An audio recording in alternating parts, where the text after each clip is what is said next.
मच्छर ने काट लिया, मलेरिया हो गया, डेंगू हो गया, बहुत लंबे समय तक इलाज चला, नहीं बच पाए। और भी कई ऐसे होते हैं जहां पर आप कीड़े मकोड़े, जानवर आदि ऐसे लोग ऐसों के शिकार बन जाते हैं। कहते हैं, और उसमें भी विशेष रूप से सर्प का डसा हुआ व्यक्ति अगर मृत्यु को प्राप्त हो जाए तो उसको मुक्ति नहीं मिलती, उसको मुक्ति की प्राप्ति नहीं होती, उसका पुनर्जन्म होगा। तो ये बात जैसे ही ब्राह्मणों ने कही कि परीक्षित की मृत्यु तक्षक सर्प के दंशन से होगी, सुनते ही युधिष्ठिर घबरा गए। ओहो, ये आपने क्या बता दिया। और तक्षक सर्प ये तब तक नहीं डसता जब तक कोई ब्राह्मण का अपमान ना हो जाता हो। अच्छा, इसमें भी एक आचार्य चरण से मैंने सुनी हुई बात, ये जीवों के द्वारा कोई हमको हानि हो और उससे मृत्यु जब हो जाती है, ये जीव के द्वारा दी गई हानि भी तभी होती है या तो वैष्णव अपराध बना हो या विप्र अपराध बना हो या स्त्रियों का अपराध किया हो। आपने किसी ब्राह्मण का अपराध किया है या किसी वैष्णव भक्त का अपराध किया है या कन्याओं का, स्त्रियों का अपराध किया है, तो इस प्रकार से मृत्यु प्राप्त होती है। इसलिए जीव के द्वारा मृत्यु होना ये उचित नहीं है। वैसे तो अकाल मृत्यु किसी भी प्रकार से हो वो उचित नहीं है, लेकिन ज्वर, पीड़ा, रोग और स्वाभाविक ये फिर भी एक प्रकार का कारण है मृत्यु प्राप्त करने का। परंतु जीव हिंसा के द्वारा, जीव के द्वारा अगर आपके प्राण जाते हैं तो वो उचित नहीं माना जाता। और वो भी तक्षक सर्प तब डसेगा जब ब्राह्मण का अपमान हो। तो युधिष्ठिर तो सुन के बड़े घबरा गए, बोले महाराज इसका मतलब ये बालक ब्राह्मणों का अपमान करेगा। बोले देखिए बात तो सही है, लेकिन एक बात और सुन लीजिए, हम जो इसका भविष्य देख पा रहे हैं, क्या प्रपत्स्यत उपश्रुत्य मुक्त संग पदम हरे,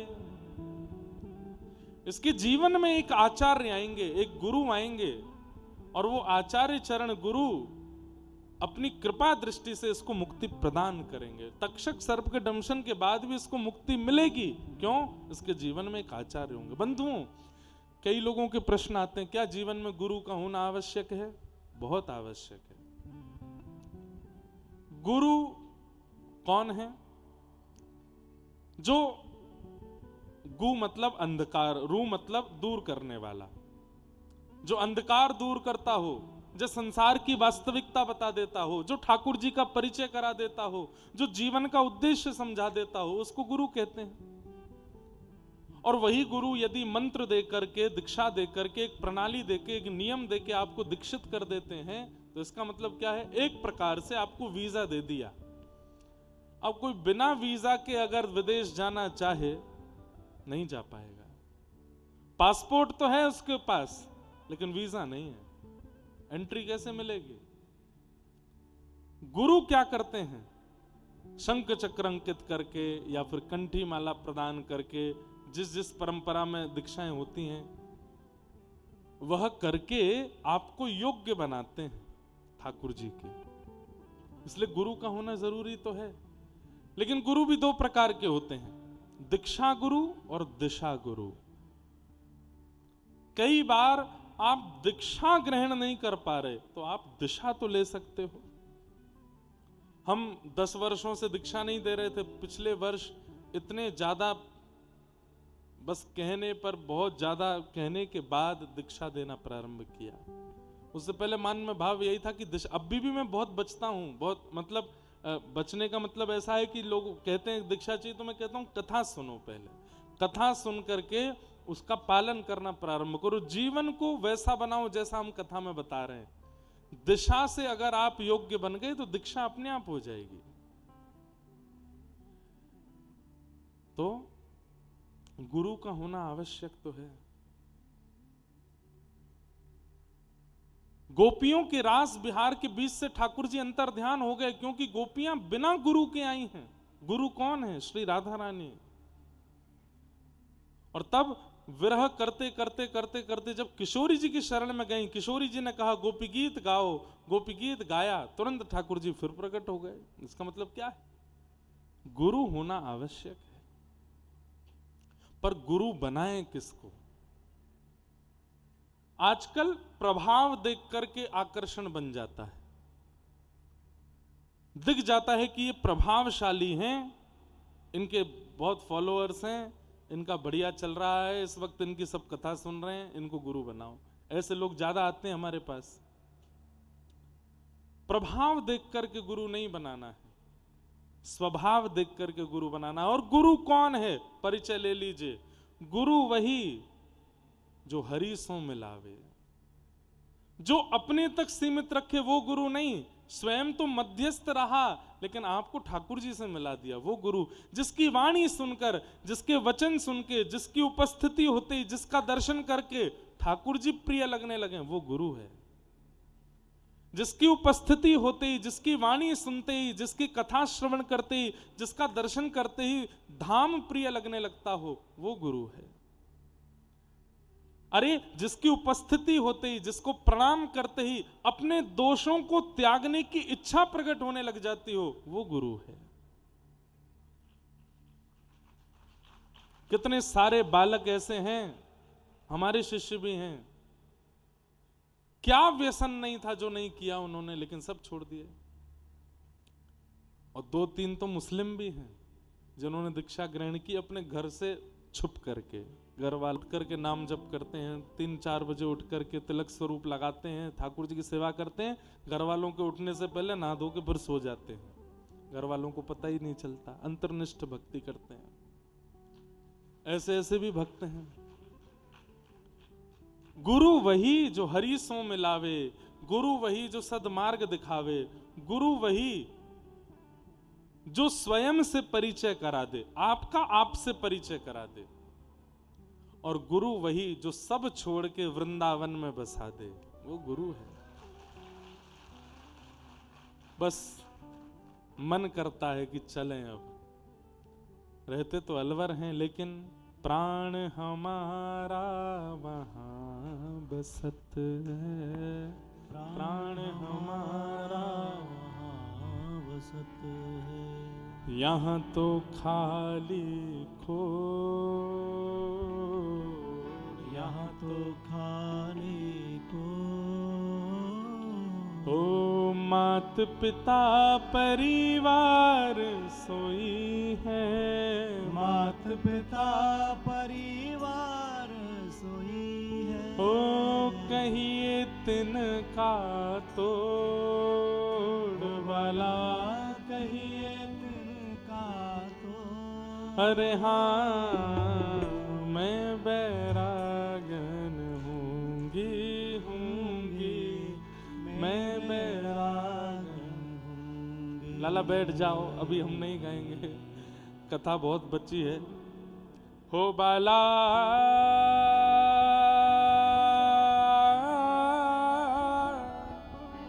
मैं बैरागन हूँगी, मैं बैरागन हूँगी, मैं बैरागन हूँगी। तो गुरु, गुरु का होना जरूरी तो है। तो एक गुरु, एक आचार्य इसके जीवन में आएंगे और वो आकर के इसको मुक्त करके जाएंगे, भले ही तक्षक सर्प डसे इसको। तब युधिष्ठिर को शांति मिली, परीक्षित जी का जन्म हुआ, धीरे धीरे परीक्षित बड़े हुए। एक दिन अर्जुन ने खबर आकर के बताई कि द्वारिकाधीश कृष्ण अपनी लीला पूरी करके चले गए। पांडवों ने परीक्षित को राज्य गद्दी पर बिठा दिया और स्वयं स्वर्गारोहण को चले गए। परीक्षित का विवाह हुआ, जन्मेजय आदि पुत्र हुए। एक दिन आखेट को वन में जा रहे थे, उससे पूर्व इन्हें कलयुग मिला। और वो कलयुग क्या कर रहा था?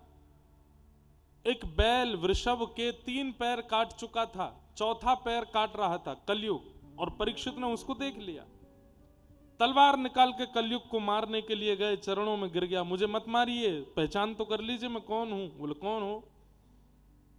मैं कलयुग हूं। और ये कौन है? बोले ये धर्म है। धर्म के 4 चरण हैं, सत्य, दान, दया और पवित्रता। हर युग में एक चरण कट जाता है। तो दान, दया और पवित्रता, ये 3 चरण कलयुग में नहीं है धर्म के, केवल एक चरण है सत्य।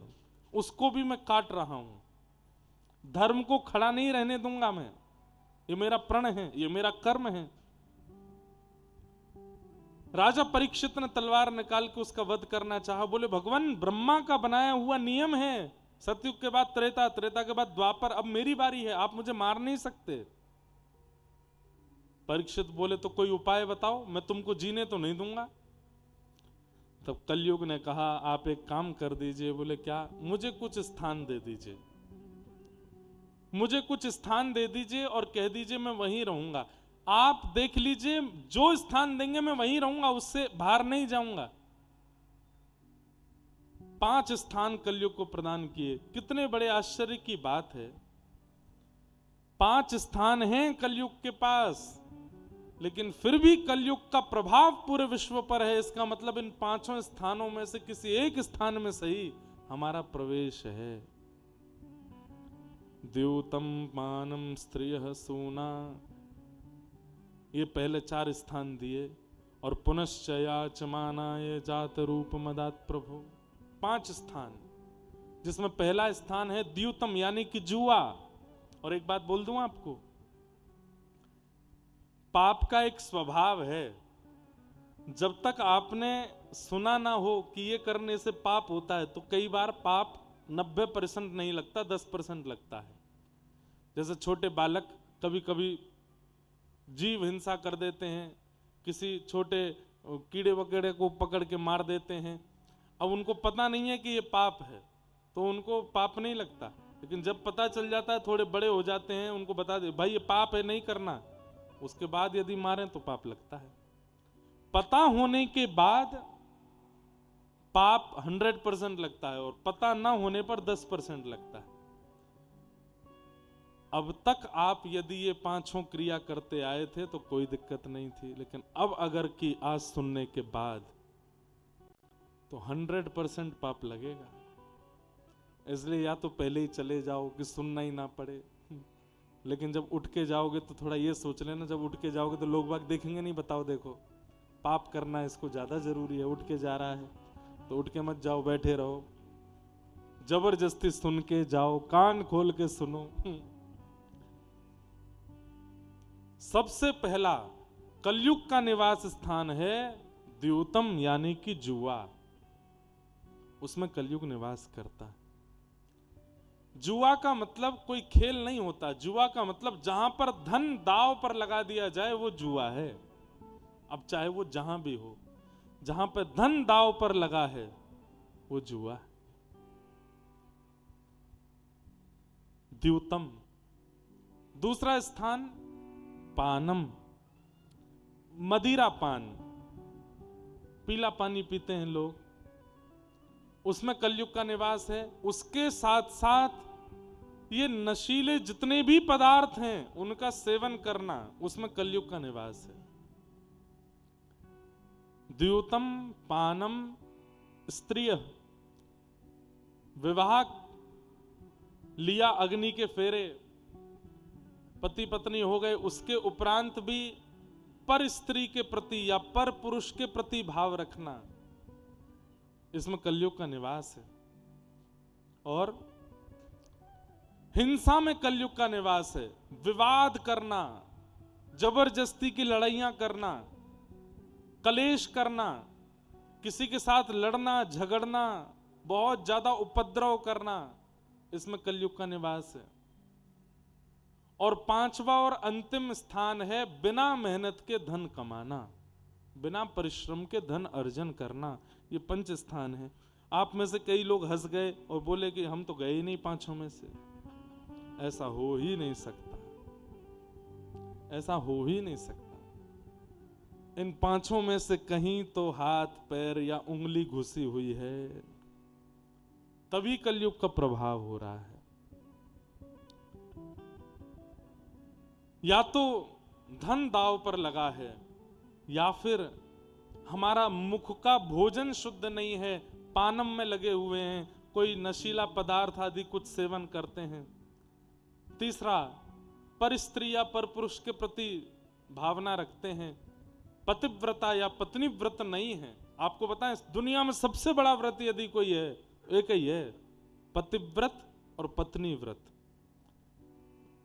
मैं एक ही का हूं, मैं एक ही की हूं, बस जीवन पर्यंत उसी के रहना, ये सबसे बड़ा व्रत है। आप इसके बाद सोमवार ना भी करो चलेगा, इसके बाद